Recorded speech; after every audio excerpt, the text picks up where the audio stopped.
Hello' বন্ধু বান্ধৱীসকল, কি খবৰ? নিশ্চয় খবৰ ভাল। অন্য এটা ভিডিঅ'ৰ দৰে আজিও আপোনালোকৰ মাজলৈ ৰজা ৰাণীৰ ওপৰত ভিডিঅ' লৈ আহিছোঁ। বলক আমি ভিডিঅ'টো আৰম্ভ কৰোঁ।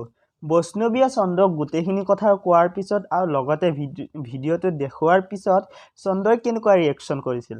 চন্দ্ৰই জানো কি কৰিব বিচাৰিছিল?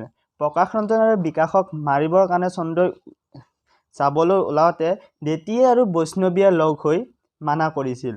বৈষ্ণৱী আৰু দেতিয়ে মানা কৰাৰ পিছত চন্দ্ৰই মানি ল'লে। তো চন্দ্ৰই আৰু দেতিয়ে আৰু বিষ্ণুৱে লগ হৈ নামঘৰত এখন ৰাজহুৱা মেল দিছিল। সেই ৰাজহুৱা মেলত বিকাশ আৰু প্ৰকাশ ৰঞ্জন যাব জানো? তাৰ আজি সন্দৰ্ভত চাবলৈ ইমানেই বেছি ভাল লগা হ'ব যে বৈষ্ণৱীক মাৰিবৰ কাৰণে বিকাশে ৰখি থাকে। তো বৈষ্ণৱীক জানো আজি মাৰিব? তো আপোনালোকে ভিডিঅ'টো সম্পূৰ্ণ চাওক আৰু লগতে ৰেঙনি টিভিকো চাওক, ৰজা ৰাণী চিৰিয়েলখন।